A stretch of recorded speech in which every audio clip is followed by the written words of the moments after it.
It's a June 27th here in Seoul, and I'm Kim Dami. We begin with these stories making the headlines at this hour, starting with the Wagner Group chief's first statement after his mutiny. Yevgeny Prigozhin insists he initiated Saturday's march on Moscow not to overthrow the Russian government, but to prevent his group from being destroyed. Russian leader Vladimir Putin says all attempts to sow chaos are destined to fail. The southern parts of South Korea will continue to be soaked under the monsoon rain, while the summer heat will be back here in the capital area. The underwater tunnel for Japan's Fukushima wastewater release is now complete.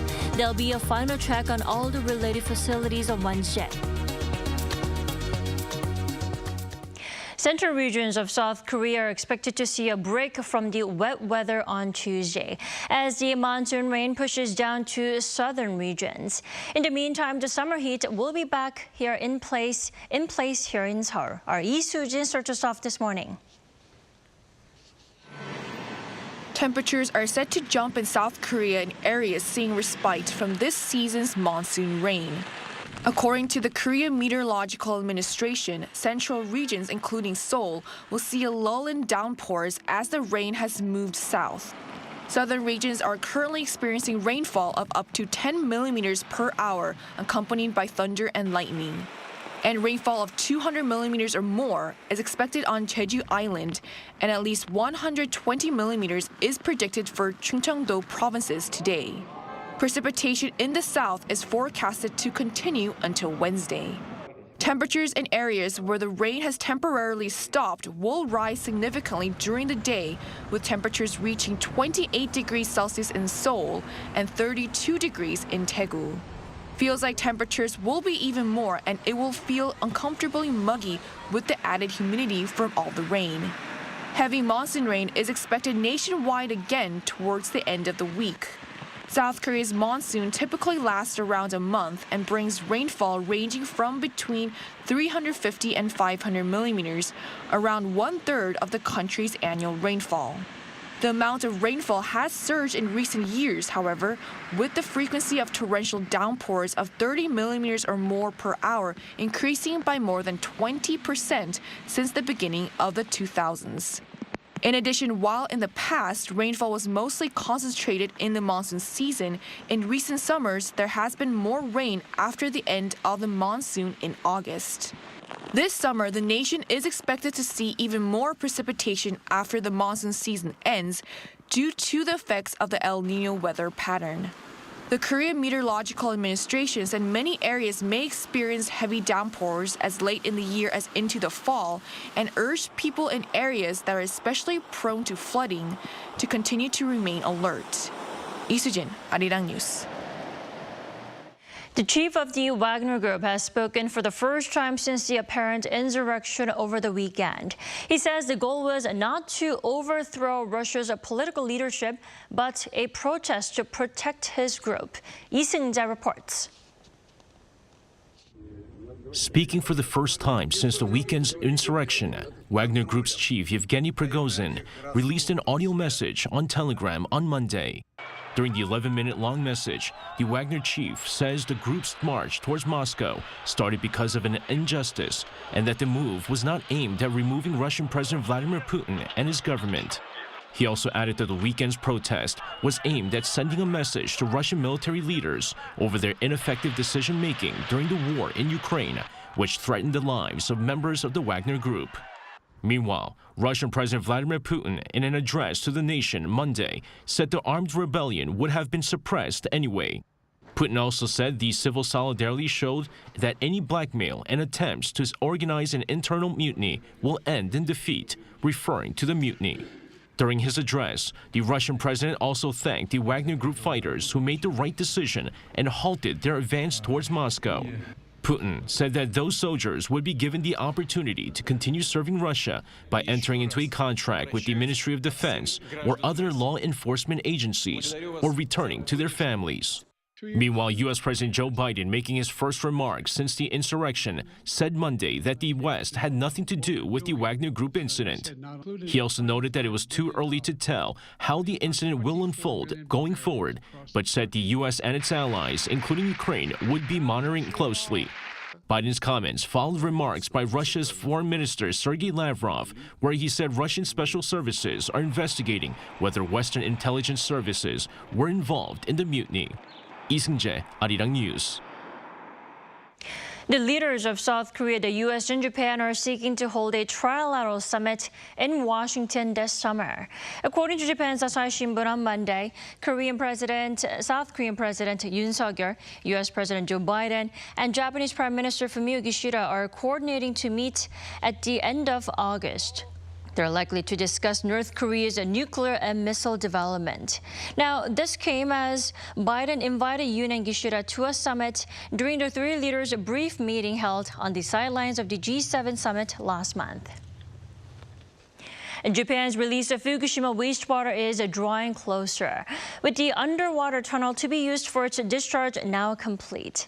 And the final check on all the related facilities will take place on Wednesday. Han Sung-woo has the latest. The underwater tunnel that Japan is planning to use this summer to release wastewater from its destroyed Fukushima nuclear power plant is now complete. According to Fukushima Central Television, excavators used to dig the tunnel for a pipeline were removed Monday morning with the help of a large crane. The completion comes after a one-day delay, as the Tokyo Electric Power Company suspended the withdrawal on Sunday due to high seas. Japan's Nuclear Regulation Authority is scheduled to conduct a final check on Wednesday to ensure that all facilities for the wastewater release function properly. TEPCO began a trial run of those facilities, including the 1 kilometer-long underwater tunnel, on June 12th. As far as we know, that test run will likely conclude tomorrow on Tuesday. It's widely expected Japan will discharge the wastewater treated by its advanced liquid processing system after the International Atomic Energy Agency clears it with a soon-to-be-released report on the issue. Public anxiety over the safety of the wastewater release lingers in South Korea, though, prompting the government to hold daily weekday briefings since June 15th in an effort to keep the people updated and informed on what will happen moving forward. Fielding questions on Monday, First Vice Minister of Government Policy Coordination, Park Gu-yeon, told reporters that the currently adopted method of releasing the wastewater into the sea was final. He added that reversing the plan to go back to the stage of negotiating other methods of disposal with Japan and the international community, such as solidifying the water, was not an option at this point. The current plan of discharging the water was finalized following discussions with the IAEA after it was judged to be the most realistic, given safety considerations and scientific precedents. Han Sung-woo, Arirang News. South Korean military authorities say they have salvaged North Korea's first spy satellite after its failed first launch last month. The country's military reportedly retrieved an object believed to be a military reconnaissance satellite. Now, this comes after it was said that nearly 180 pieces of debris were reported to have landed in the West Sea between China and the Korean Peninsula. The suspected military satellite has been transferred to a military research facility in Daejeon for further analysis. The satellite, known as Mannigyang-1, was designed to take high-resolution images of Earth to provide intelligence for the regime.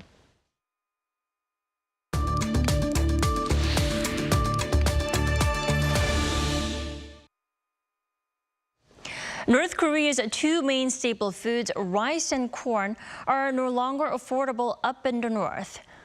According to a new report by 38 North, market prices have gone higher, indicating the regime is struggling to feed its population.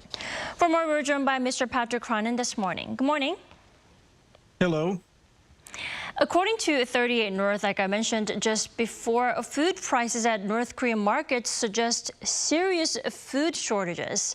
Now, is this a result of COVID-19 border closure? Well, it's hard to say with North Korea, but of course, prices are up almost everywhere with respect to food. And COVID has undoubtedly caused inflation and price rises and food shortages in North Korea over the last 3 years. That's why we've started to see their borders open with China this year, because they are desperate to try to bring in both some more revenue, but also food commodities.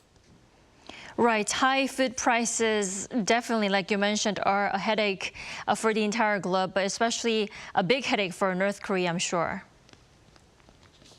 Indeed. I mean, the food has been chronically short for years. COVID has verifiably reduced the production of food.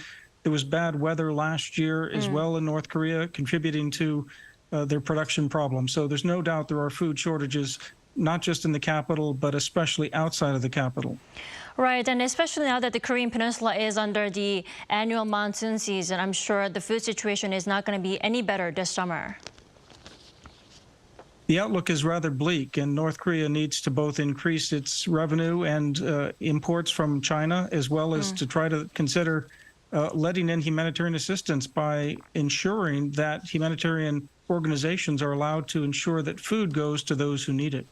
Then is reopening the border of the regime's border is the best choice? I mean, what do you think they should do to deal with all the economic difficulties and challenges at the moment? Well, indeed, opening the border, even the first 4 months of this year, has brought in approximately $685 million, according to reports. That's about $2 billion a year from China. That's 90% of what it was before COVID back in 2019. On top of that, $2 to $3 billion a year through the illicit economy, half of which is being used for things like the satellite launch and missile launches. Their economy is in dire straits, and they need to open up further on their border, and that's why they've just opened up this week another border crossing, and presumably Chinese commodities, food, will be coming in, and iron ore from North Korea will be going out. Right, and actually the latest movement was detected at the border between Busan in North Hamgyong province and China's Nanping, right, with freight trains passing through the border. What could they be carrying? Well, again, that's a very good route for iron ore from North Korea to be exported into China, something that North Korea has in abundant supply. But more importantly, I think it's what they're importing from China, and that's undoubtedly more food. They're short some 100 million tons of food commodities, and they've only brought in tens of thousands by most accounts. I'm sure they're much in need of necessities, including food at the moment. Indeed, all the necessities in North Korea are in short supply, and North Korea has basically admitted that there are short supplies. They've also admitted to price rises, although they've denied reports of starvation or even hearsay about cannibalism, for instance. Exactly. That's why all the market prices are going up and have gone up dramatically if we are comparing the pre-pandemic levels. Yeah, I think the Kim regime had managed to get better political control because of COVID and the closed borders, but he paid a huge economic price, and now he needs both dollars and yuan. He needs more Chinese commodities. He needs anything he can get to prevent a mass famine on the scale of, say, the 1990s, the Arduous March.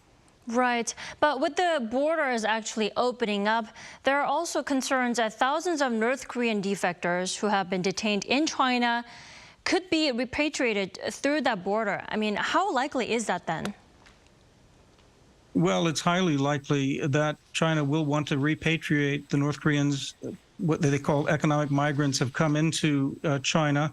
Now that the borders are lifting, China has a long record of sending back tens of thousands of these refugees. So undoubtedly, this would be a good place for them to repatriate those 2,000 defectors or refugees. And they're likely to face political torment and coercion and interrogation if they are repatriated forcibly back to North Korea.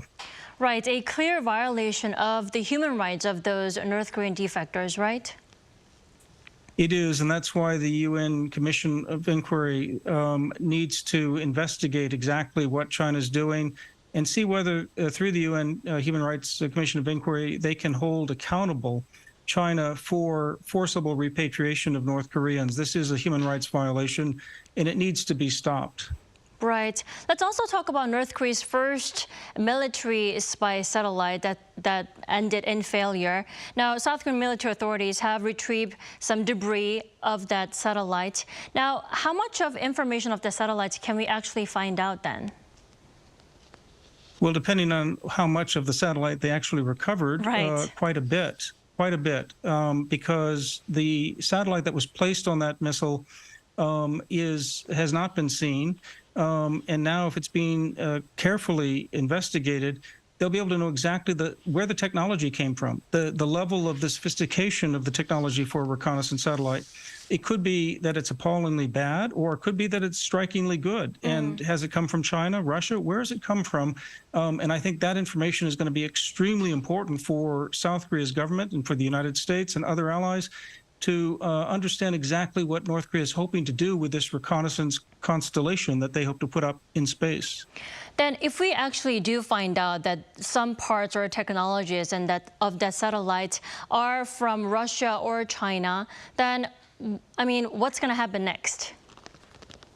Well, there's always a possibility of some sanctions being placed on specific firms, but I wouldn't hold my breath about the effect of those sanctions. Nonetheless, calling out Russia, China, or any other country that might be violating international sanctions on North Korea imposed by the UN Security Council should impose some costs. And I think it is important for South Korea to take the lead in verifying what exactly North Korea is bringing into the country to spy on South Korea and in these reconnaissance satellites. So it's an important issue to settle. And if South Korea can do that through this salvage operation, I think that's a significant gain for the South Korean government. Right. South Korea and the U.S. will jointly actually work on finding information about that satellite. So let's wait and see how long it takes and how much information we can get out of the satellite. Indeed. Hopefully a good deal can be found out through this salvage operation. It's also notable that South Korea was able to dig this out of the sea before the Chinese, who were competing for that salvage operation. Right. All right, Mr. Cronin, thank you so much for your insight this morning. Thank you.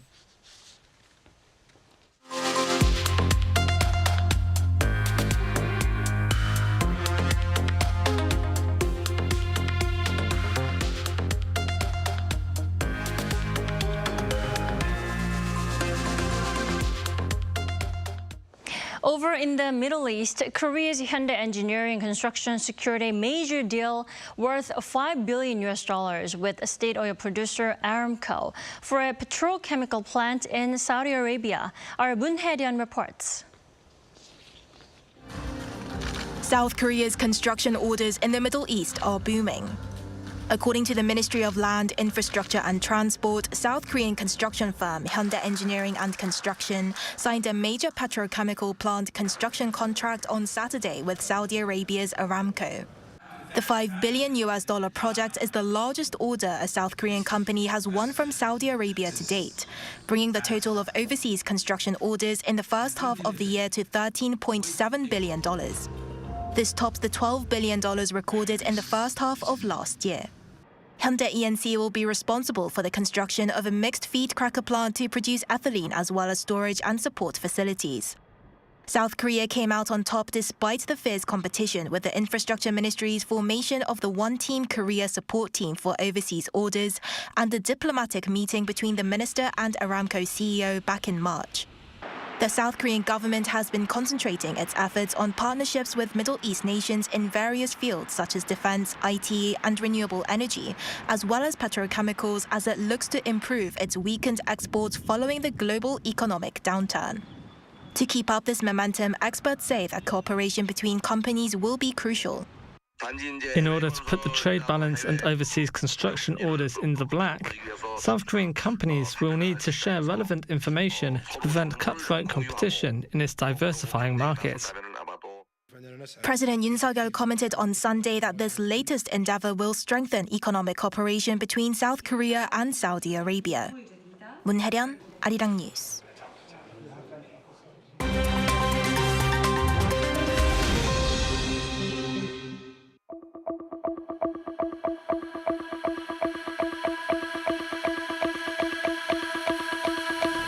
Good morning, I'm Matthew Ashley, and we now turn over to stories from around the world. We begin in Australia. The Supreme Court there has dismissed Russia's bid to keep hold of the construction site of its new embassy in the capital, Canberra. Now, the court's decision on Monday follows a legal challenge by Russia. A Russian diplomat who had been squatting at the site was seen leaving shortly after the ruling. It comes after Australia introduced legislation in mid-June to end Russia's lease of the land over security concerns. The new embassy site is only about 400 meters away from Australia's Parliament building. Now, Russia obtained the lease in 2008 and was granted permission to build in 2011, but no buildings have been completed there. A Kremlin spokesman called the move part of a, quote, Russophobic hysteria sweeping the West. Now, in a move described by the U.S. State Department as deeply troubling, Israel on Monday began approving the development of over 5,000 new homes for Jewish settlers in the occupied West Bank. Plans for the developments were given the green light by Israel's Supreme Planning Council. Settlements built on the land taken by Israel in the 1967 Middle East War are one of the main issues in the Israeli-Palestinian conflict. Among those approved, some 800 developments have secured final approval. Washington has previously said that Israeli settlement expansion could prevent a potential two-state solution with Palestinians. Now, the world's oldest Nobel Prize winner, Dr. John Goodenough, has died at the age of 100.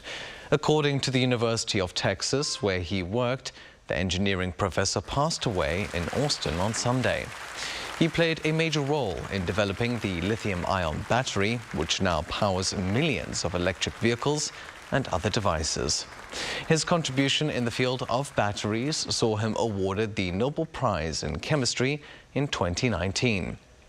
Born to American parents in 1922 in Germany, Dr. Goodenough served in the U.S. Army as a meteorologist during World War II and got his PhD from the University of Chicago.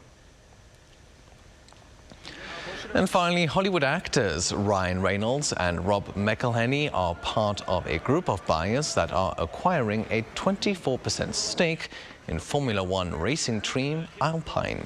Now, this is according to parent company Renault on Monday. The investment group, which includes Otro Capital and Redbird Capital Partners, has invested $218 million into the team. Alpine are the fifth-rated team in this year's F1 Constructors' Championship. For Alpine, the deal is a way to boost the team's media profile, as F1 is exploding in popularity across the US. The actors are also owners of the Welsh football club Wrexham.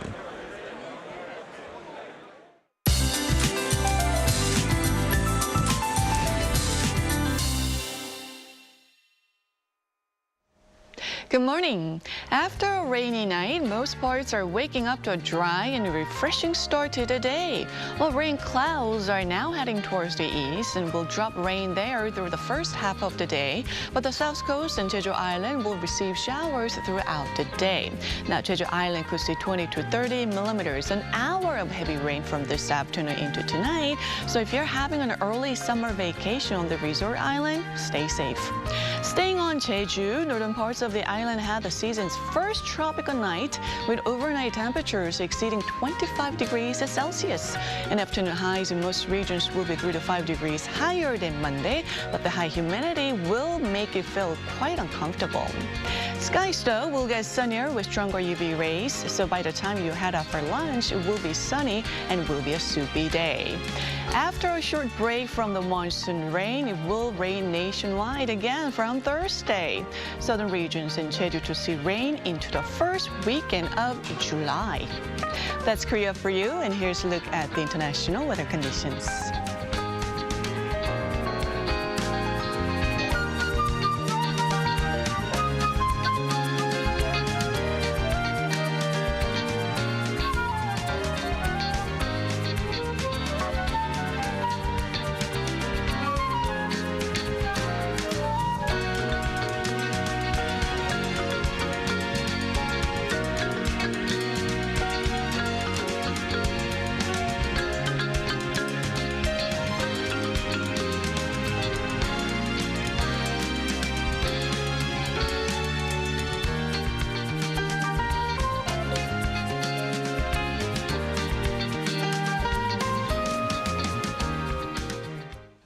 We thank you for watching New Day at Arirang. Have a lovely day.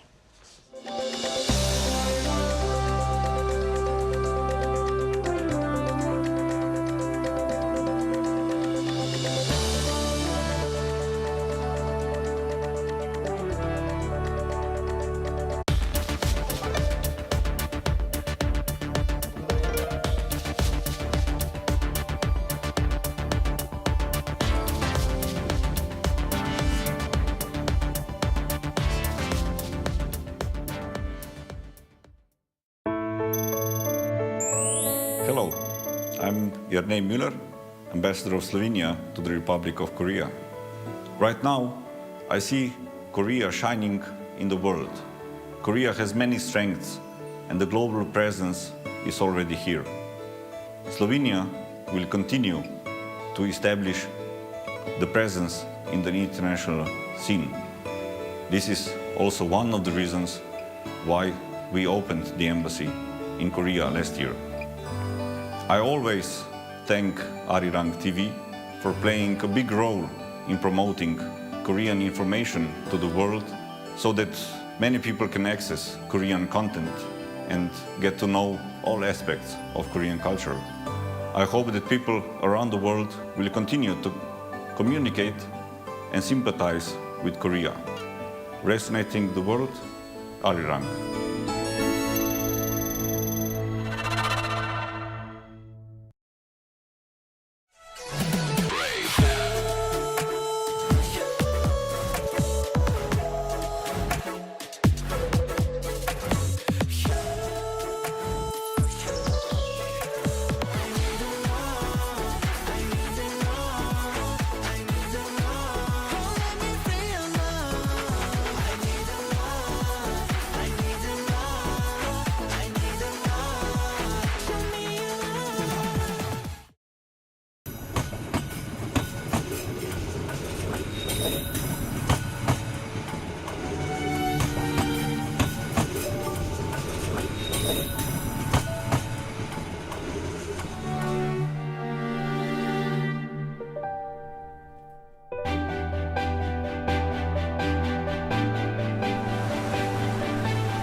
Lotte takes a new leap beyond its boundaries.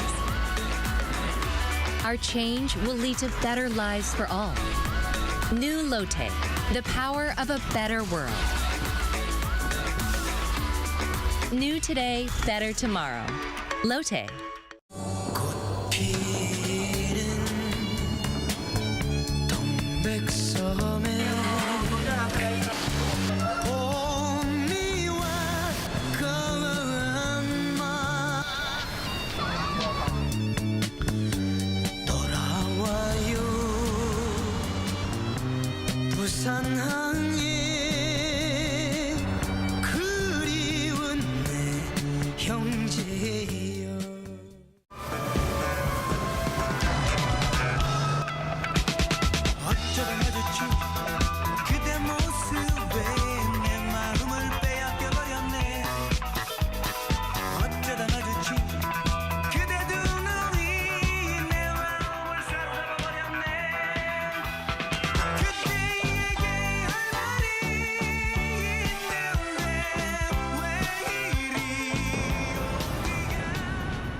here to make a new type of news.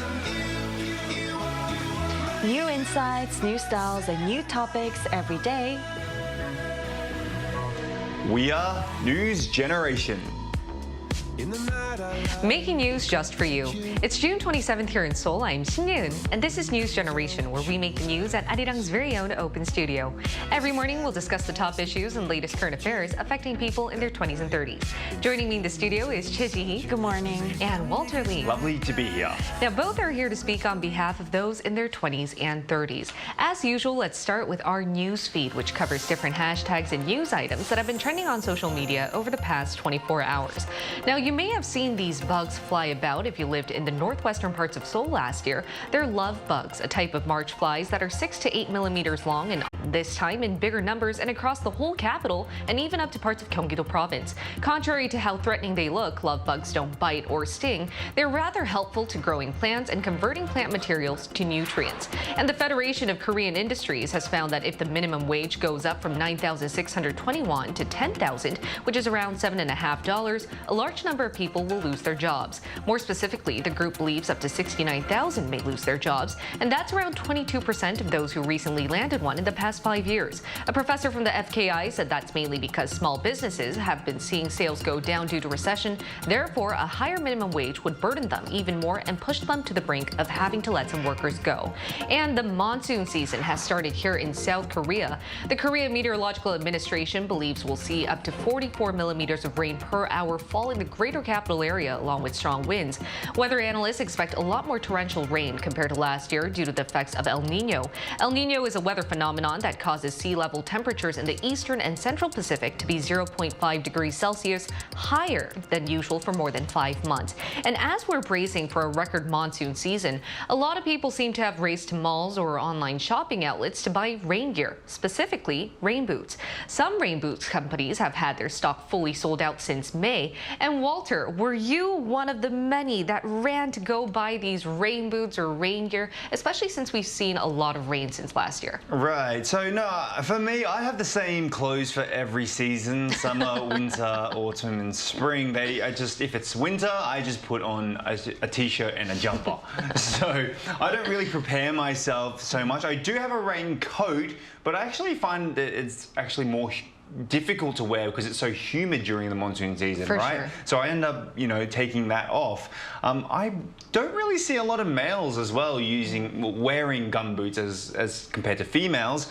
But in Australia, when we use gumboots or rain boots, it's mainly for construction. But yes, I just hope the people who are in the areas that were badly affected by the monsoon last year are prepared this time around. And what was interesting, though you may not have rain boots, a lot of males here in Korea did buy them. That's why we're seeing all these rain boots companies' stocks go really high up, a lot of sales going up. And Ji-hee, how did you prepare ahead of the heavy rain?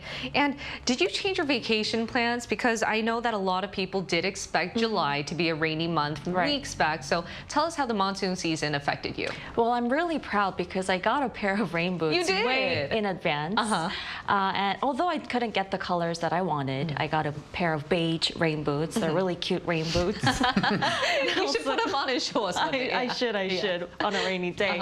And I got a new umbrella, not because I don't have any umbrellas at home. Well, I lost one actually. And this is a special umbrella, trust me, because usually the long ones, they close downward, right? Yeah. But this one, it folds upward. Oh, really? When you close it, yes. What's it for, though? Why'd you buy that one? So the water won't drip down and wet your clothes. Whenever you go in the car or something. Yes, exactly. So I recommend you buy them as well. No, but you know what's really funny is before we had this episode, we were talking about the rain gear you bought, but you look so happy about it. I am. Yeah, and then I remember we changed our vacation plans too, right? We did. On Friday, we're supposed to go to Gapyeong, right, Yoon? But we can't because the monsoon season is kicking in. And though we're laughing about and talking about the rain gear that we all prepared, we do have to remember last year we've seen record rain pour, which costed a lot of lives. A lot of people were injured. The roads were wrecked. So we do need to keep our eyes on how this monsoon season will turn out. Hopefully, preparations are made well in advance.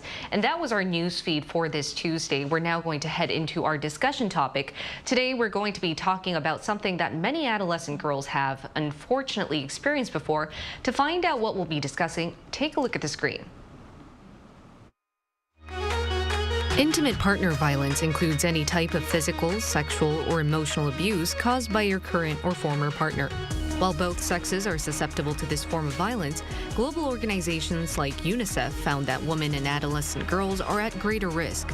In nearly half of 67 countries with available data, 1 in 5 girls aged 15 to 19 who have been married or had an intimate partner before said they've experienced physical or sexual violence by their partner within the past year. Korea is no exception. Week after week, we see headlines on how a former or current partner assaulted the other person. But what we're not seeing is whether they've been punished for such violence. That's mainly because South Korea doesn't have specific legislation penalizing intimate partner violence. Today, NewsGen aims to answer 3 questions. 1. Why should we care about intimate partner violence? How common is it among our generation? 2. How should we define intimate partner violence? 3. What needs to be done to make sure that figures go down? South Korea is trying its best to clamp down on intimate partner violence cases, but is it effective? Time will tell, but we can't and shouldn't just be waiting for change. We should proactively look for ways to prevent and penalize assailants. And Sihi, why don't you start our discussion off by telling us about recent cases of intimate partner violence and just how severe of an issue they're posing specifically to our generation? Well, there are a lot of cases that we hear through articles, but this May recently there was a case where a man in his 30s, he killed his ex-girlfriend, and that was in revenge after she reported him to the police for dating violence. Now, the shocking thing about this particular case is that, like I said, the woman reported the man for intimate partner violence at first, but he was released after a police investigation and then killed her in retaliation, meaning that the current law and the system and all of us could have actually prevented this case from happening. Now, in addition to these murders, if you take a look at the graph on the screen, the number of injuries, threats, imprisonment, sexual assaults, and domestic violence cases has been steadily increasing over the past few years. And based on the trend in the first half of this year, the number is expected to be quite similar to that of last year. And what's more alarming is that the number of partner violence offenders in their teens has also been increasing, and that's by over 60% last year compared to the previous year. And experts explain that the cause of this could include increase in violent content and all those video streaming platforms that we have, and also a lack of gender equality education in the country. That's a very important angle that we've also covered here on NewsGen a couple of times. Gender equality doesn't seem to be a very prioritized assignment that South Korea tackles. We're already seeing a lot of gender gap. A lot of reports actually annually report that South Korea has one of the biggest gender gaps in the world, so that's definitely an assignment we should be working on. But Walter, I would now like to expand our news discussion topic to that of worldwide. Are we seeing intimate partner violence cases abroad as well? Yeah, of course we are. I mean, this is obviously not just happening in South Korea, but across the world. And as a father of a daughter, it's very concerning to hear that it is on the rise. Now, I'll use Australia as an example, as I grew up in Australia. The most recent survey from the Australian of Health and Welfare found that 1.6 million of the female population and around 548,000 of the men in Australia, just to give you an average, 25 million people in Australia were victims to physical or sexual abuse. Now, 2.2 million women and 1.4 million men suffered from emotional abuse within their intimate relationship. So my personal opinion is that this is obviously a very terrible thing, but it's hidden from society because people are either too embarrassed or they love their spouse too much to leave them. But this is something that we definitely need to bring forward to the public. And what breaks my heart is when people blame the people that just stay in these relationships. I don't think it's necessarily the victim's fault for staying there. As you mentioned, they might be too afraid. They might be too ashamed. And as Chihi, as you mentioned in our very beginning of the discussion, it should be up to us to help these people out and give them the courage to come out to the table and say, this is what I'm going through. But also, legal institutions should be there for them to really rely on someone. And before we go any deeper. We're going to hear from our viewers to find out whether they've experienced or witnessed intimate partner violence in their country. Take a look at the screen. Tiris Bell said, yes, I was in a physically abusive relationship, although I didn't think of it that way. At first, I rationalized it, but as it got progressively worse, I only then realized I know a few of my friends who have experienced similar issues. It's not fun. Gazelle Moreno said, I experienced overhearing a very heated fight between an old neighbor and her partner, yelling, crying, flying objects, etc. I called the police and they came over to check the situation. Hal said it can be physical and emotional. Both are able to cause severe damage. One is more obvious than the other by visual signs. And once again, I would like to thank our viewers for always giving their opinions and their 10 cents or even their experience to difficult topics like this. But another important angle to this topic is understanding that violence comes in many forms. Unfortunately, the Korean Women's Development Institute found out in April that most Koreans don't think a woman hurting or assaulting a man can be counted as partner violence. In fact, 9 out of every 10 adults surveyed define domestic violence only when a husband commits violence against his wife. And what do you think about that, Walter? And how would you then define intimate partner violence? Okay, so we used to only know this term as domestic violence, right? However, we must understand that we are focusing today's episode on intimate partner violence, but this does fall under an umbrella of other terms such as family, domestic, sexual violence. At least in Australia, that's what I know of. It's not just physical or sexual violence, but also emotional, psychological, as well as coercive control. Example, like monitoring wherever you go. That's also a form of abuse. Now, I have also been in an emotionally abusive relationship, not me being the offender, but the victim. And in most cases, the men are forgotten. Yes, obviously, the women are the ones that are mainly suffering, but the men out there are also forgotten.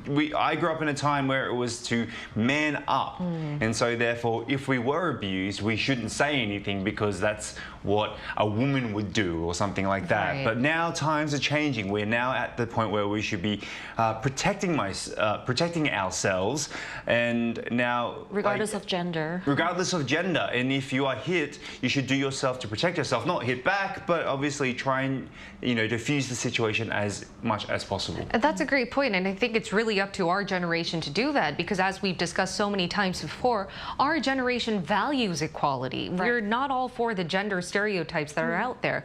And Chihi, would you like to speak on behalf of our generation then to also define intimate partner violence? Well, I think just as Walter mentioned very briefly, the definition of relationship violence, it includes not only physical violence or threats, but also psychological violence, such as gaslighting, as well as being too obsessive with your partner. And we hear this term quite a lot, gaslighting, on media platforms, and we use that word quite a lot too.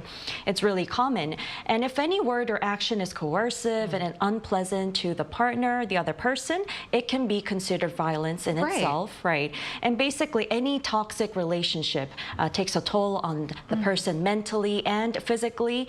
And not only men, but also women are offenders, and they can commit physical crimes, violence, or even gaslighting, psychological crimes, violence, as well as financial violence. Financial abuse. And we should take note on that as well. For sure, abuse comes in so many forms. If the person that you're with or your partner says it's not right, then it's obviously not right. Exactly. Now let's hear from an expert to find out whether the solutions or the definitions that we use to define intimate partner violence are going the right way and see what we can do to better combat this societal issue.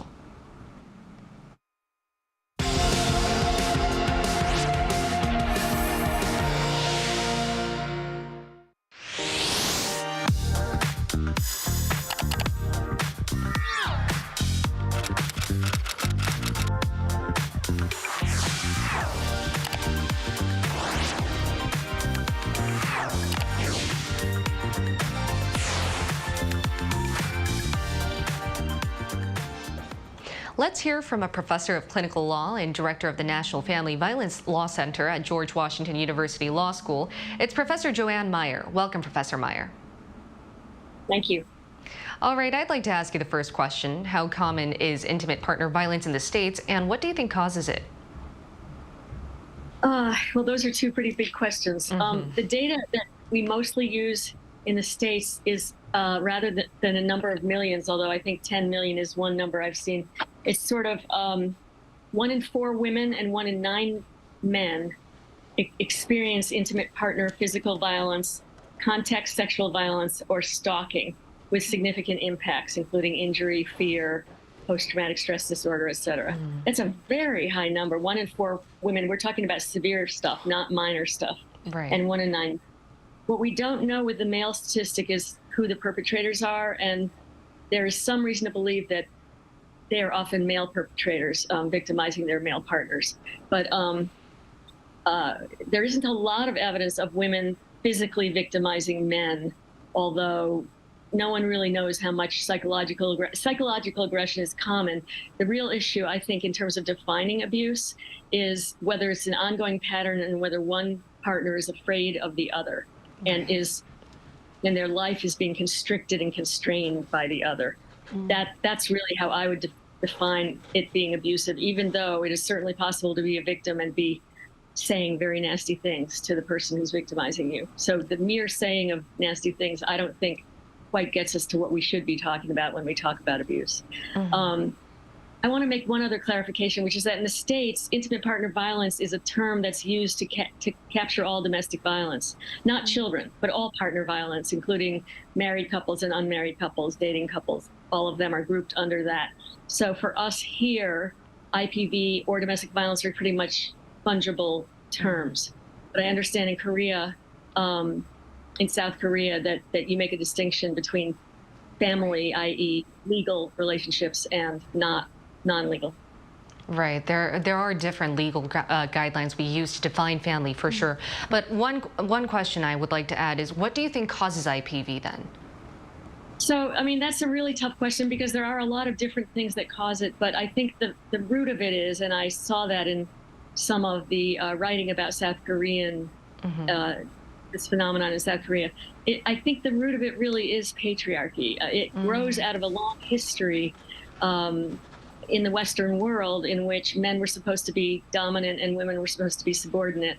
And, men ruled the family. The law actually made that clear, specifically allowed them to use physical punishment to chastise women and children, et cetera.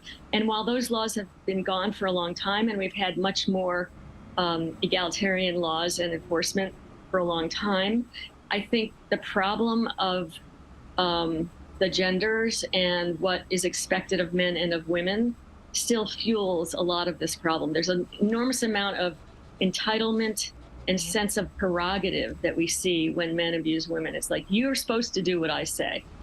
You don't see the same if a woman is trying to be abusive, she doesn't have the social backup to enlist the idea that she's supposed to be dominant, because she's not supposed to be. So I think there's, the social fabric sort of endorses the idea of male dominance to some degree, even when the law doesn't explicitly do that. So I think that's a big part of it. I think that there are other things like poverty plays a role sometimes, but we see so much intimate partner violence at all levels of class that I don't really like to say that it's a product of poverty. Right. The social fabric is what causes it the most. That's a very good point you made there. Chihi, do you have a question for Right. So what could happen when a survivor leaves an abusive partner then? If they have kids together, how do courts address child custody issues? Yeah, so I really appreciated your talking about the importance of people disclosing and seeking help. And what I wanted to say about that is that unfortunately what we're seeing here, and we're seeing it in a lot of countries in the world, is that when women leave, they're not getting what they need. And as a result, many of them are regretting having left because, for instance, they're in court fighting for custody, either because they sued for custody or because the abuser who they left sued for custody, which is often kind of a punishment for leaving. You leave me, I'll get the kids. And you would think that that wouldn't be a very realistic threat, but unfortunately it is a very realistic threat. And many, many abusive fathers are getting custody of the children in contested custody battles in court. That's true in the U.S., and I spearheaded an empirical study that proved what was happening numerically here, but we're finding the same pattern all over. We've got a journal that published 12 different articles from 12 different countries about the same pattern. It seems to be happening everywhere, that when it comes to the battle over the children, courts are very reluctant to restrict fathers, even when fathers are alleged to be abusive. And there's a tendency, and I think I read some of that in relation to some of the international interventions with regard to South Korea, I saw that some of the governmental responses said things like, there are so many false allegations, etc. Well, that's really not true. There are not so many false allegations, but there is a tendency to assume that allegations are false and to treat them as though they are, and then to punish women who raise these allegations in court. So leaving is far higher risk than it should be for women. It also increases the risk of homicide. That's when the risk of homicide is at its peak, is when you leave, which is why when this woman you talked about, that she was killed after she reported, that was a form of leaving. Calling the police was a form of leaving, and he, it was too high risk. She shouldn't, it was too bad that she thought she was going to get help, and instead she got killed. So, Professor, we're running out of time, but quickly, I think this is an important question. Then what are some protection orders or legislation against intimate partner violence in the States, and how could Korea benchmark this of some laws there? I mean, I know it's a big topic, but yeah, could you quickly explain to us? Yeah, so, I mean, I believe that Korea does have protection orders for domestic violence, i.e. family relationships. I think that should be available equally to people who are not married or not in formal legal relationships. In fact, I distinctly recall arguing in front of my local legislature why they should expand the protection orders here in DC to non-married couples. And it took some persuading, because they thought, well, this problem of domestic violence and patriarchy is attached to family. So it shouldn't be, the same isn't true when people aren't married. And the answer is, well, the same is true. The problem of patriarchy, dominance, and control cuts across gender relationships, whether they're married or not. And so long ago, probably 20 plus years ago, we expanded our statute to cover unmarried people equally. I think that's a really important step. I think protection orders are really, really helpful and important. You obviously need to work hard on enforcement. We should definitely expand it. For sure, because we're now seeing families come in different forms, relationships coming in different forms, that's per se. Now, thank you so much, Professor Meyer, for sharing so much information and your insight today. My pleasure. Thanks for having me.